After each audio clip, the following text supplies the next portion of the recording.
Which hybrid orbitals are used by carbon atom in the following molecules.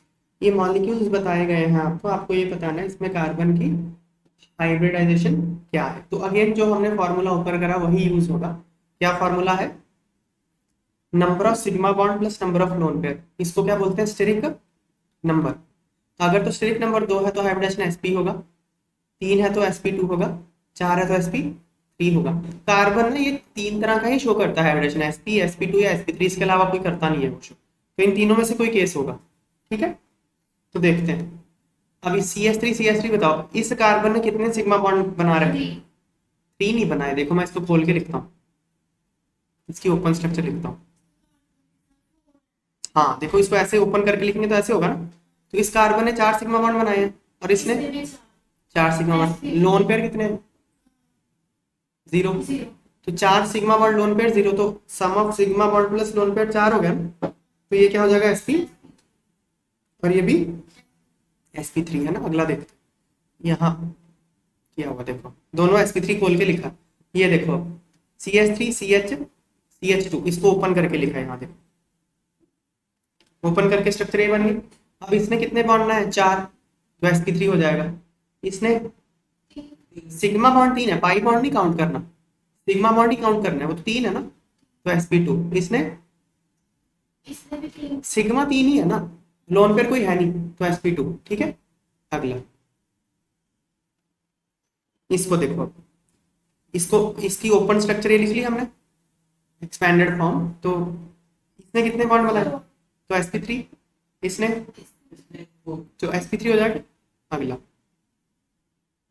इसने तो sp3 हो गया ना ये वाला इसमें। और इस वाले ने, इसने 3 सिग्मा बॉन्ड बनाए हुए, तो sp2 हो गया है ना। लोन पेयर तो है ही नहीं, सिग्मा बॉन्ड 3 sp2। अगला CH3COH, इसको ओपन करके लिख लेंगे तो ये बन जाएगा। इसने तो sp3, तो sp2। समझ में आ गई बात है। अगला question, describe the hybridization in case of PCl5।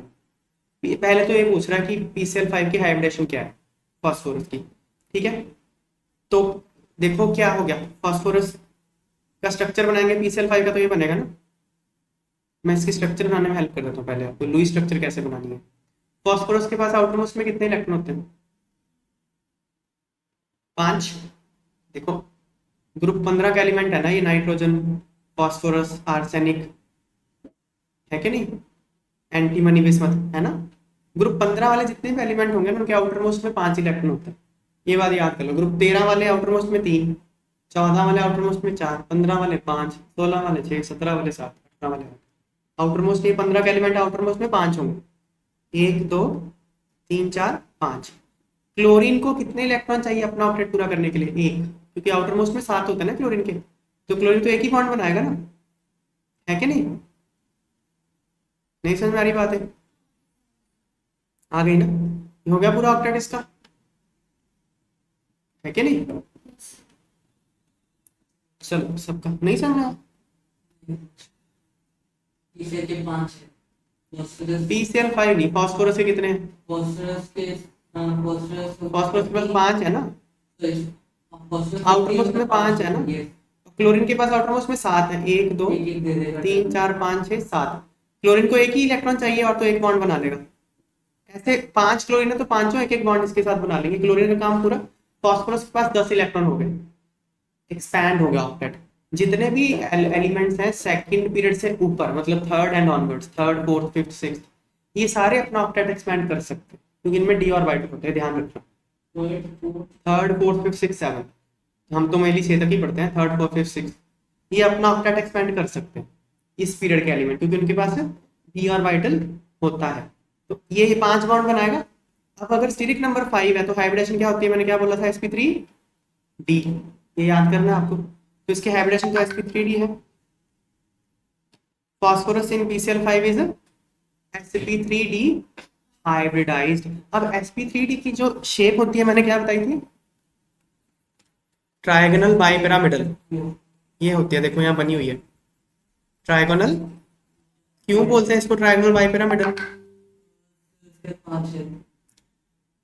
ये देखो, ये देखो बॉन्ड तो ये ऐसे हैं, P C L, C L और सी एल, ये तीनों एक ही प्लेन में है, सेम प्लेन में तीनों, ठीक है ना। यहाँ दिखाए एक ही प्लेन में है, ये डॉट डॉट करके दिखाए एक ही प्लेन है। ये उसका एक्सिस नहीं होगा ट्रायंगल का, बीचों बीच लाइन पास करती है एक्सिस, तो एक बॉन्ड एक्सिस के ऊपर एक एक्सिस के नीचे, तो अगर मैं इसको ऐसे ज्वाइन कर दूंगा तो पिरामिड सा नहीं बन जाएगा, और ऐसे ही के नीचे बन जाएगा पिरामिड, तो दो पिरामिड बन गए ना। तो ट्रायगोनल बाई पिरामिडल इसकी शेप होती है। अब इसमें दो तरह के बॉन्ड होते हैं, कौन से दो तरह के बॉन्ड होते हैं ये हम देखते हैं। देखो क्योंकि ये एक्सिस है, ये एक्सिस है ना इसका, इसलिए इन दोनों बॉन्ड्स को बोलते हैं एक्सियल बॉन्ड्स। ये भी एक्सियल और ये भी एक्सियल, ये दोनों एक्सियल बॉन्ड्स हैं। अब ये देखो, इक्वेटर किसको बोलते हैं, बीचों बीच पास करती हुई लाइन। तो ये जो ट्रायंगल है इसके बीचों बीच ये लाइन नहीं पास कर रही, ये भी तो है, ये भी तो बीचों बीच से पास कर रही है ट्रायंगल के, ये भी तो बीचों बीच से पास कर रही है ट्रायंगल के, तो ये तीनों इक्वेटर है इसके। तो ये जो बॉन्ड है इसको क्या बोलते हैं, इक्वेटोरियल बॉन्ड्स। यहाँ दिखाया नहीं, अच्छा यही है। तो दो तरह के बॉन्ड हो गए, एक्सियल एंड इक्वेटोरियल। दोबारा ड्रॉ करता हूँ,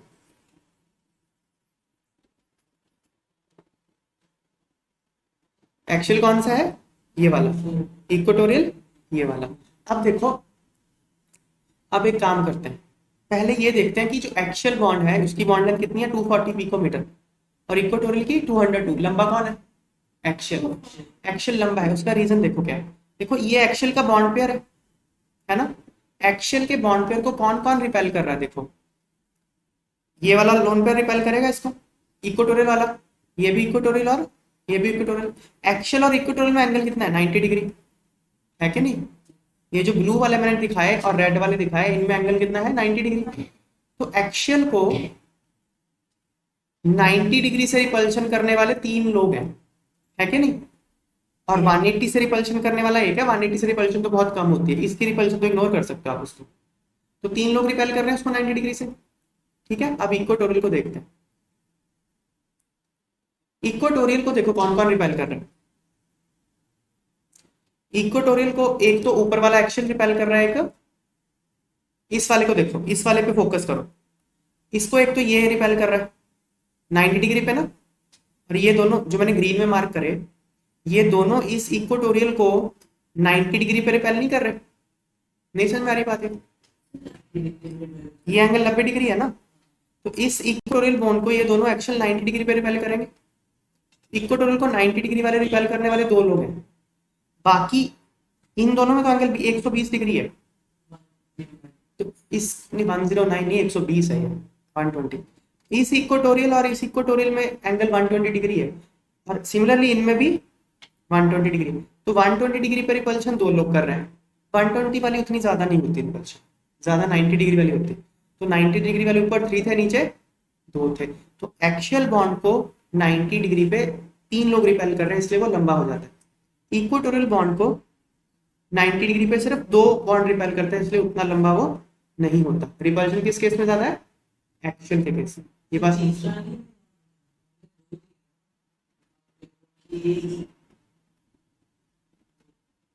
हाँ बोलो, ठीक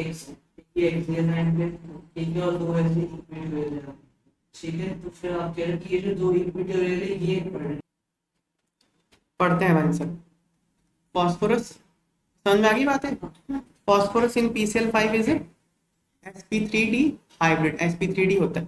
PCl5 के दो टाइप के बॉन्ड है, इक्वेटोरियल और एक्सियल। एक्सियल बॉन्ड लंबे हैं इक्वेटोरियल से, क्योंकि एक्सियल बॉन्ड को रिपल्शन ज्यादा होती है इक्वेटोरियल से, बस यही बात है, ठीक है।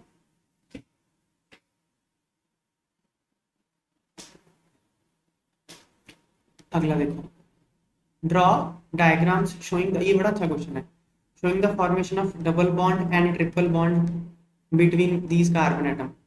ये है इथीन, ये है इथाइन, इनका और वाइटल डायग्राम बनाने को बोल रहा है डायग्राम, ठीक है ना। देखो कैसे, पहले C2H4 देखते हैं। तो मैं इसका ना पहले इधर एक्सप्लेन कर देता हूँ सारा C2H4 का।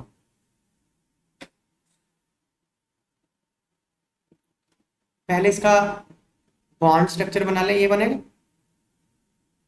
है ना, यही बनेगा ना C2। अब बताओ मुझे इसका हाइब्रिडेशन क्या होगा, इसकी भी sp2, 3 सिग्मा बॉन्ड बनाया दोनों ने तो sp2 हो जाएगा। sp2 की शेप क्या होती है, प्लेनर, ट्रायंगल प्लेनर। अब ना मैं इसको ऐसे दिखा रहा हूँ, एक प्लेन दिखा रहा हूँ ऐसे, ये एक प्लेन है, मान लो आपने एक चादर बिछा दी हो, एक प्लेन है, उस प्लेन के ऊपर क्या होगा, एक कार्बन, एक दूसरा कार्बन, और इन एक कार्बन के sp2 ऑर्बिटल्स, एक कितने होंगे sp2, 3 होंगे ना, 2 3 sp2 हो गए। ऐसे इसके भी होंगे 1 2 और 3। ये जो बॉन्ड बना है ये वाला, ये सिग्मा बॉन्ड है, ये कैसे बना, sp2 orbital of one carbon overlapped with sp2 orbital of other carbon, ये बॉन्ड है। समझ में आ रही बात है या नहीं आ रही, ठीक है। अब देखो ये बॉन्ड कैसे बना, हाइड्रोजन के पास, हाइड्रोजन की इलेक्ट्रॉनिक कॉन्फ़िगरेशन क्या होती है, 1s1, तो उसके पास तो s ऑर्बिटल में एक इलेक्ट्रॉन होता है, और ये कार्बन के साथ बॉन्ड कर रहा है, कार्बन का कौन सा ऑर्बिटल यूज हो रहा है, sp2, ये जो बॉन्ड है ये sp2 of carbon plus s of hydrogen के बीच में बना है, ऐसे। समझ में आई बात या नहीं आई, ऐसे यहाँ पे कैसे लग जाएगा, यहाँ ऐसे लग जाएगा, यहाँ। अब देखो इस बॉन्ड की बात करते हैं, ये बॉन्ड की, कार्बन के पास कितने इलेक्ट्रॉन होते हैं आउटर मोस्ट में, हाँ, ये होती है 1s2 2s2 2p2, ये इसकी कॉन्फ़िगरेशन होती है कार्बन की। अगर मैं लिख लूं तो ऐसे होगा ना, 2s2 एंड 2p2, ऐसे ही होगा ना। अच्छा, हाइब्रिडाइज होने से पहले ना एक इलेक्ट्रॉन इसका यहाँ से यहाँ चला जाता है पहले, ओके, ये बन गया। अब हाइब्रिडेशन में कितने ऑर्बिटल यूज हो गए, एक s और 2 p, एक s 2 p तो 3 हो गए ना, 1 2 3 sp2 ऑर्बिटल्स हो गए तीनों, ये एक p तो बच गया ना, एक p बच गया अनहाइब्रिड, एक 2p बच गया, ये 2p क्या बच गया, अनहाइब्रिडाइज्ड, है ना। अब ये जो अनहाइब्रिडाइज्ड ऑर्बिटल है ये कहाँ दिखाया हमने यहाँ पे, ये पता कहाँ होगा, इस जो ग्रीन वाला प्लेन है इसके परपेंडिकुलर, ऐसे, इसके परपेंडिकुलर ऐसे, ओके। और ये ऐसे साइडवेज ओवरलैपिंग करेगा, क्योंकि साइडवेज ओवरलैपिंग हुई है इसके लिए हम इसको बोलते हैं पाई बॉन्ड। ये वाला बॉन्ड क्या है, sideways overlapping of p orbital से बना है, जिन्होंने हाइब्रिडेशन में पार्ट नहीं लिया, तो ये पाई बॉन्ड। समझ में आई बात। अब देखो शेप क्या है मॉलिक्यूल की, मॉलिक्यूल की शेप को सिर्फ एटम डिसाइड करते हैं, इलेक्ट्रॉन डिसाइड नहीं करते। एक तो ये तरीका ऑर्बिटल डायग्राम बनाने का, दूसरा क्या है ना, देखो जहां भी ऑर्बिटल्स ओवरलैप होते हैं वहां इलेक्ट्रॉन डेंसिटी बढ़ जाती है, तो यहाँ पे ऊपर ओवरलैपिंग यहाँ होगी ना, तो इस रीजन में इलेक्ट्रॉन डेंसिटी क्या हो जाएगी, इंक्रीज हो जाएगी ना। इसको मैं ऐसे भी दिखा सकता हूँ,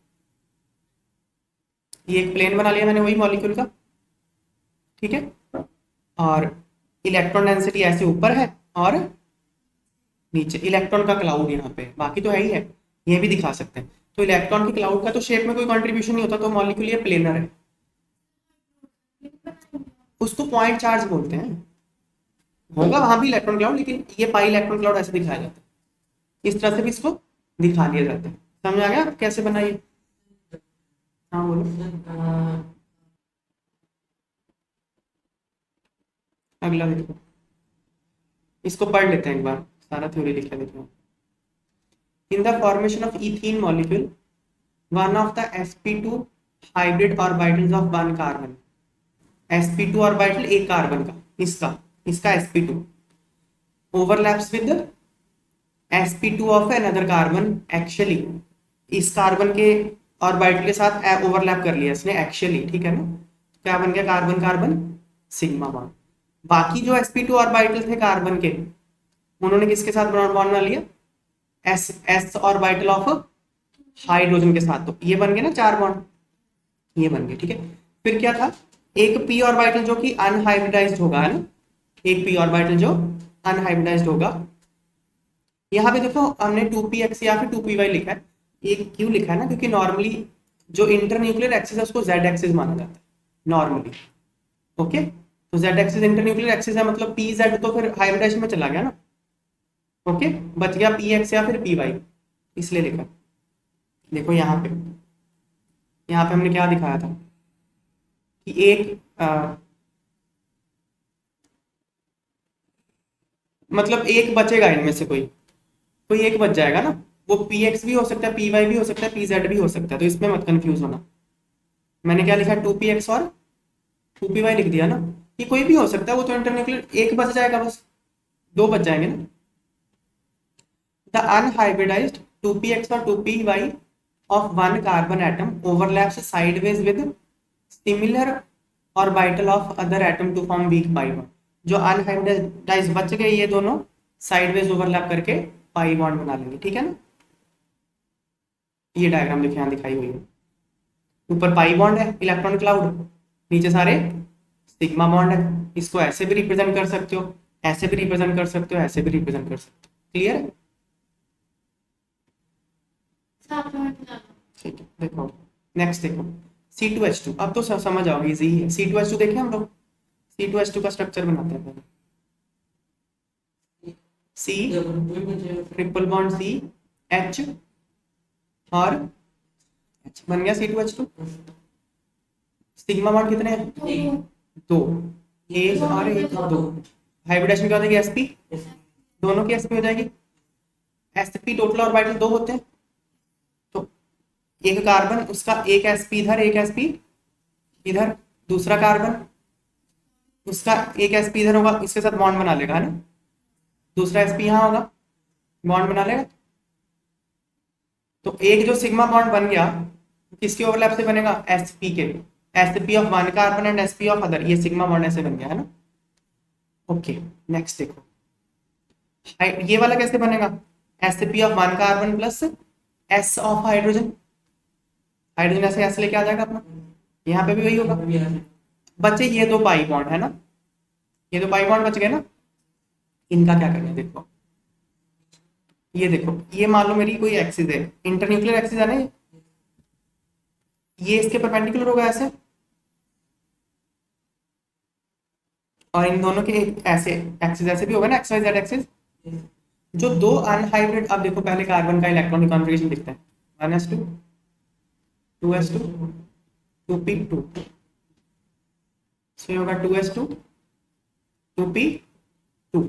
हाइब्रिड होने से पहले क्या होगा, एक इलेक्ट्रॉन यहां चला जाएगा, ये दोनों हो जाएंगे हाइब्रिड ऑर्बिटल मिलके sp, ये दोनों sp हाइब्रिड ऑर्बिटल है, और ये दो अनहाइब्रिडाइज्ड